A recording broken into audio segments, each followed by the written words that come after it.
Missed by 8 Inches by Lionel D'Souza is a saga of two friends from a remote Indian town, whose journey leads them to manage U.S. Army facilities in a war zone.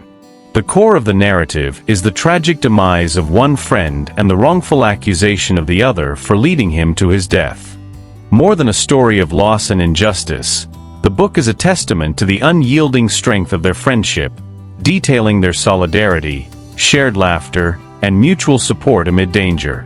It is a tribute to the unsung civilian contractors who work defenseless in war zones, sacrificing their lives, and whose stories of courage and sacrifice are often untold. Readers will journey with the two friends, witnessing the strength of their bond and the weight of their sacrifices. Please watch the previous chapters to help better understand Chapter 16. We are now moving to Chapter 16, titled Murderer, from Missed by 8 Inches, authored by Lionel D'Souza. The radio crackled to life as the troops broadcasted an urgent plea for assistance, detailing the injuries sustained and the dire need for backup. Coordinates were swiftly relayed to the base, and as the trucks ground to a halt, we were informed of an impending airlift extraction. The news did little to alleviate the sense of devastation that had settled over me. Andrew, who had been my rock, was no longer by my side. Memories of our shared experiences flooded my mind. The oath we had taken, the playful pranks, the highs and lows we had weathered together. This maelstrom of violence was a tempest far more terrifying than any I had previously encountered. The harsh reality that Andrew was truly gone was a truth I found myself grappling to accept. Helicopters swiftly arrived, initiating the evacuation of those who had survived the ordeal. I was beckoned to board one of the choppers, but I steadfastly refused, insisting on accompanying the remains of my brother in arms. The wait was approximately an hour, during which the survivors were transported back to Kabul, and the departed, along with the last of the survivors, were taken to Kandahar.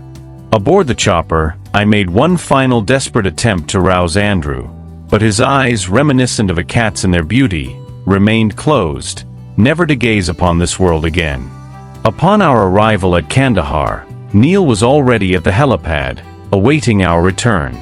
His initial relief at seeing me alive quickly turned to sorrow as he noticed me accompanying Andrew's stretcher. Approaching me, Neil embraced me, his words heavy with regret. "Mate, I'm sorry, I didn't know this was death calling." Words escaped me, leaving only tears to express my grief. Despite the pain, I gathered my resolve and requested my team to move Andrew's body to the holding area, honoring him with the dignity he deserved. Neil's words came as a somber update. The surge has been called off since the mission was accomplished, and the troops will be returning tonight. I found myself numb, unable to process the events or grasp the full extent of Andrew's absence. The once vibrant atmosphere was now devoid of joy. The daunting task of informing Andrew's family in India loomed over me, and I made my way to the command center with Neil by my side. I dialed his home number, and his father's voice greeted me with repeated inquiries. Overwhelmed by the gravity of the news, I struggled to find my voice. Neil offered to take over, but I declined with a shake of my head as it was my duty to inform. Finally, I mustered the courage to speak. "Hello, Uncle, this is me. There's been a shootout in Afghanistan, and we've lost Andrew." His father's immediate response, "Lost means what?" forced me to deliver the heart-wrenching confirmation, "Andrew is no more." There was utter silence at both ends of the line. I could still hear his father's breath, heavy and labored.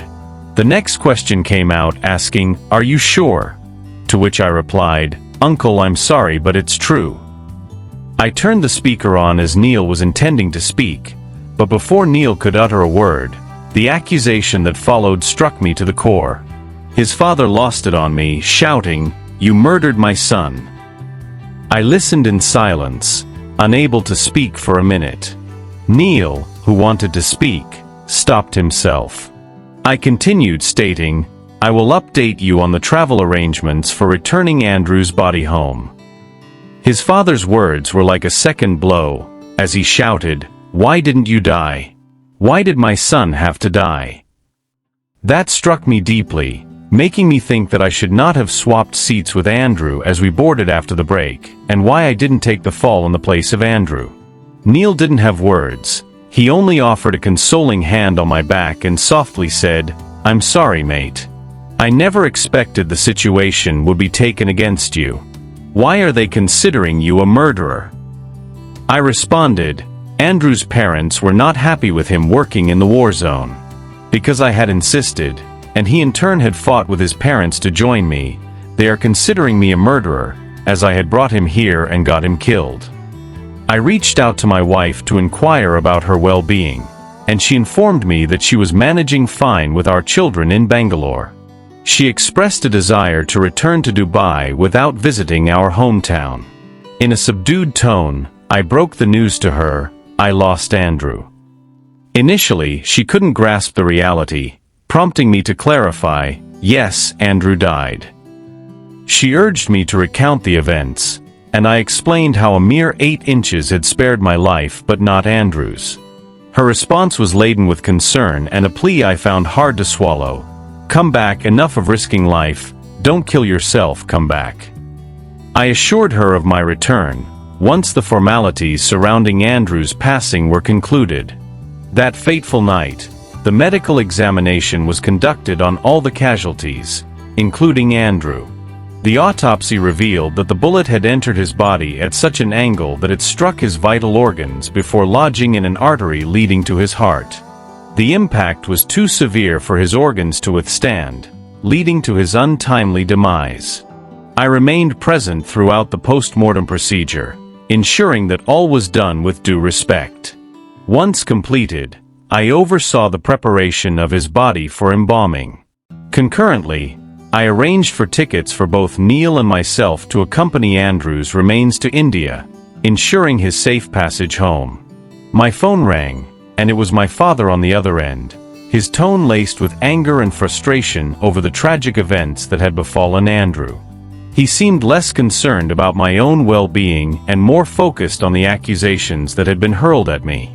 I took the time to explain the circumstances and the sequence of events that led to the incident, detailing every moment with as much clarity and honesty as I could muster. I hoped that by providing a thorough account, I could alleviate some of his anger and help him understand the gravity of the situation. However, my explanation was met with a startling revelation from my father. He informed me that Andrew's family had stormed into our residence, loudly accusing me of having murdered Andrew. Their voices, filled with grief and rage, had echoed through the house, leaving my father stunned and speechless by their allegations. He described how they had pointed fingers, their faces contorted with pain and anger, demanding answers and retribution. Eventually, after much persuasion and attempts to calm the situation, they departed, but not before leaving my father, and now me, in search of answers. The weight of their accusations hung heavily in the air, a palpable reminder of the tragedy that had unfolded. I found myself without justification. My intentions for Andrew had always been for a better life, not the heartbreaking conclusion that had come to pass. As I listened to my father recount the confrontation, I could feel the tension and sorrow in his voice. He was struggling to comprehend how things had gone so terribly wrong, and I could sense his disappointment and confusion. The realization that Andrew's family held me responsible for his death was a bitter pill to swallow. I had brought Andrew into this mission with the hope of camaraderie and shared success, never imagining that it would end in such devastating loss.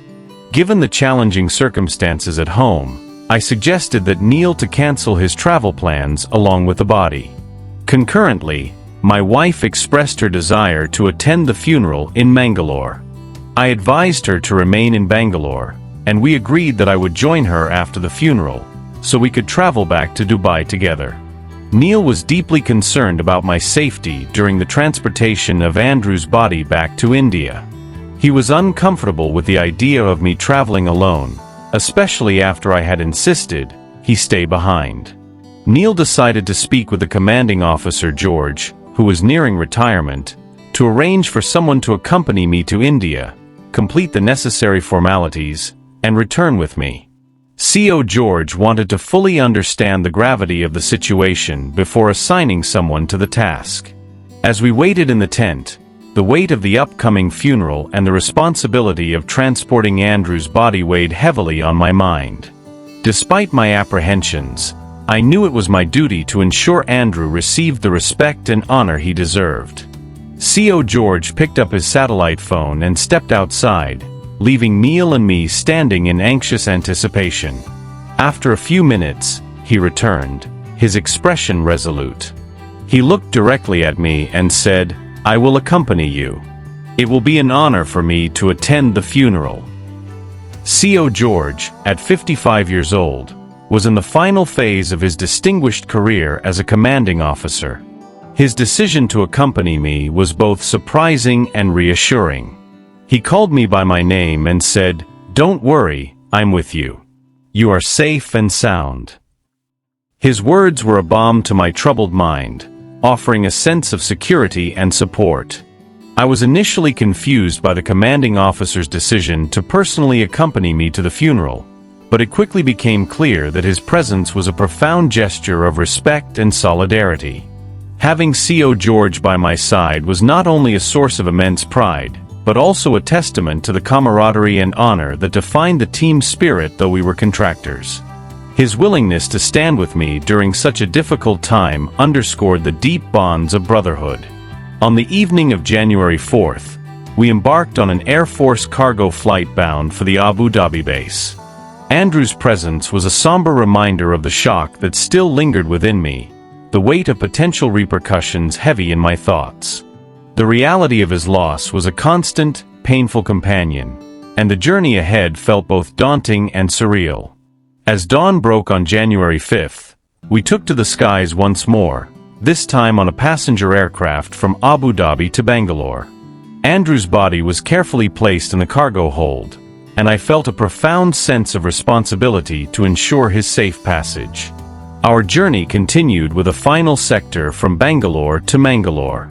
Throughout the flights, I was acutely aware of the precious cargo we carried. I had taken the liberty of informing the necessary parties of our arrival time, ensuring that an ambulance was on standby to transport Andrew back to his hometown. The coordination required for this task was immense, but it was the least I could do to honor my fallen brother. As we descended into Mangalore, the weight of the situation pressed heavily upon me. The familiar landscape below seemed foreign, altered by the gravity of the events that had transpired.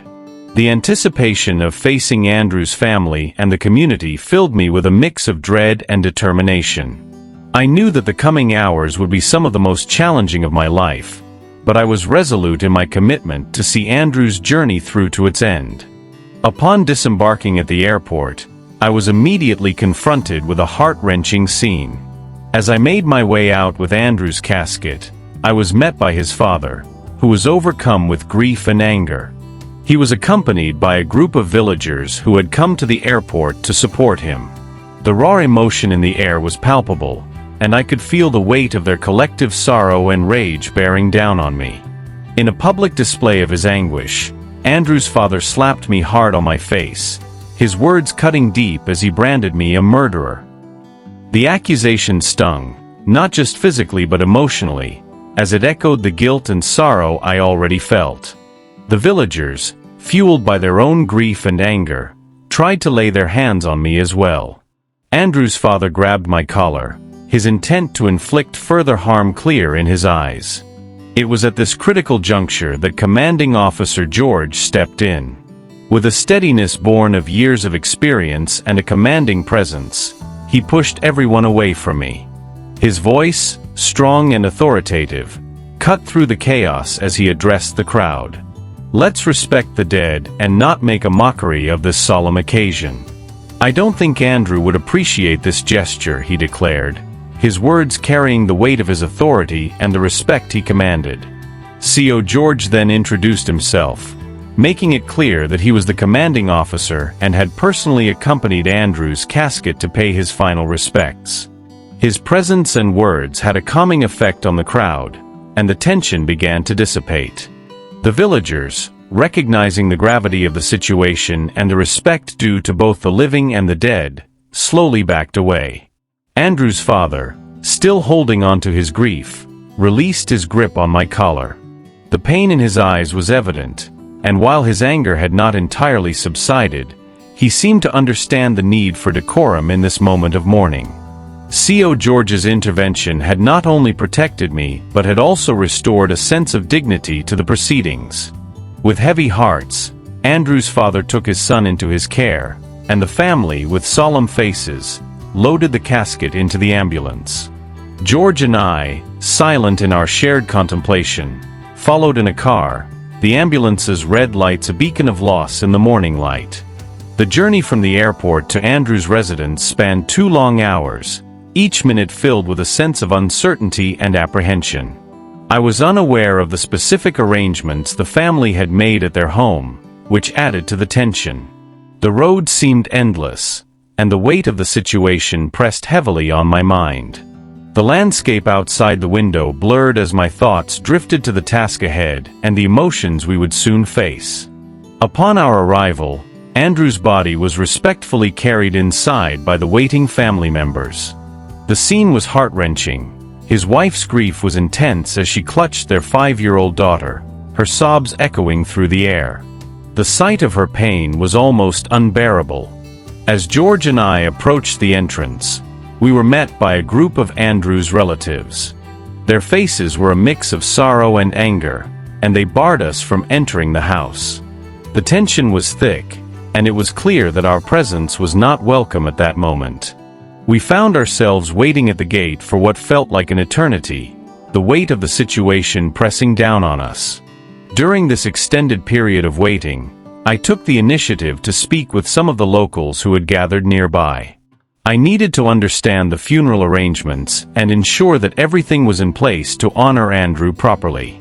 Through these conversations, I learned that the funeral was scheduled for the morning of the 6th.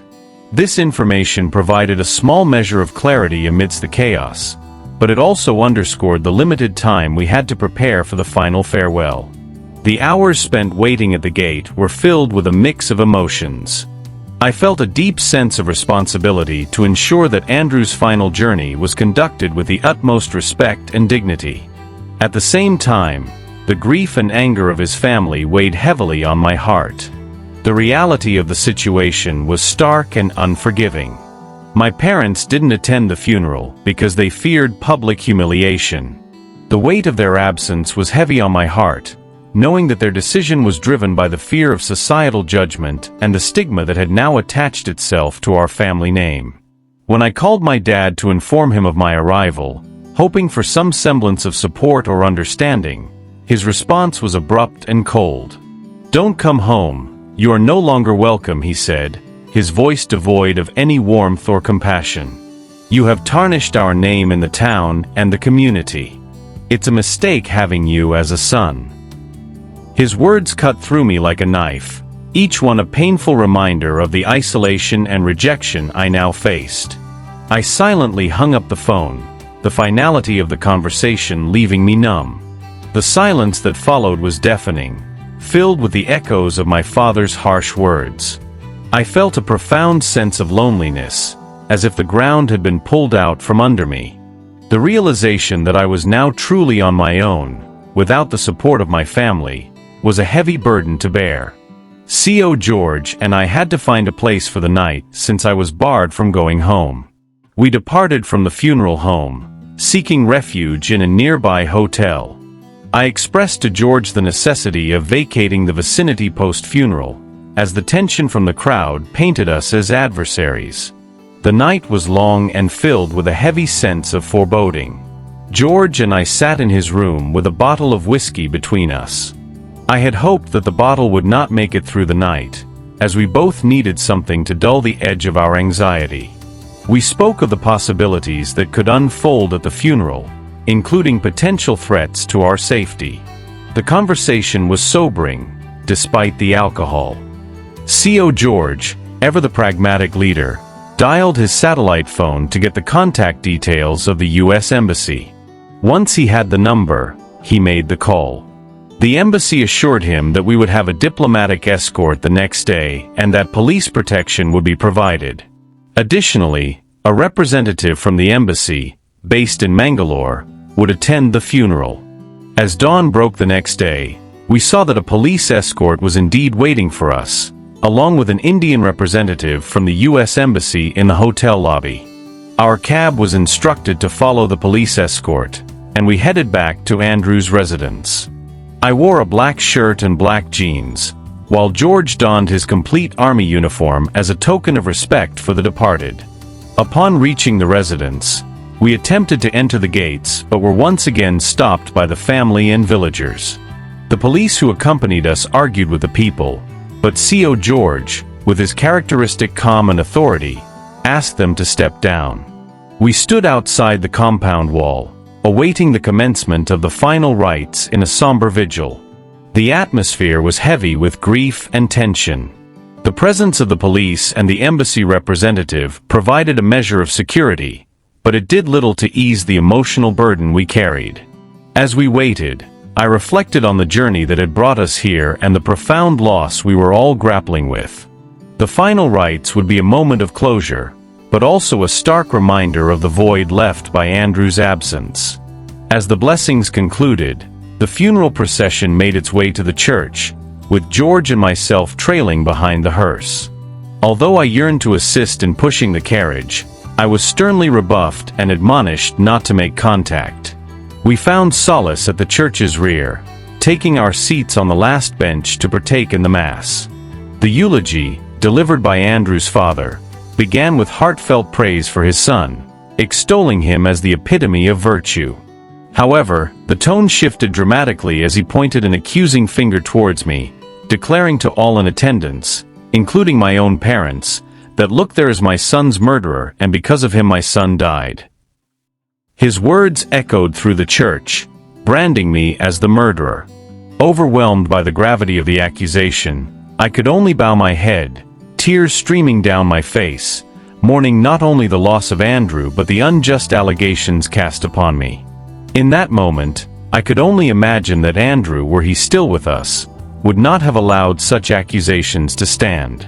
George, sensing my despair, offered a comforting hand and words of reassurance, yet the solace they provided was scant against the weight of Andrew's father's words.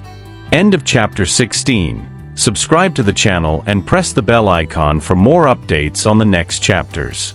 Thank you for listening and subscribing.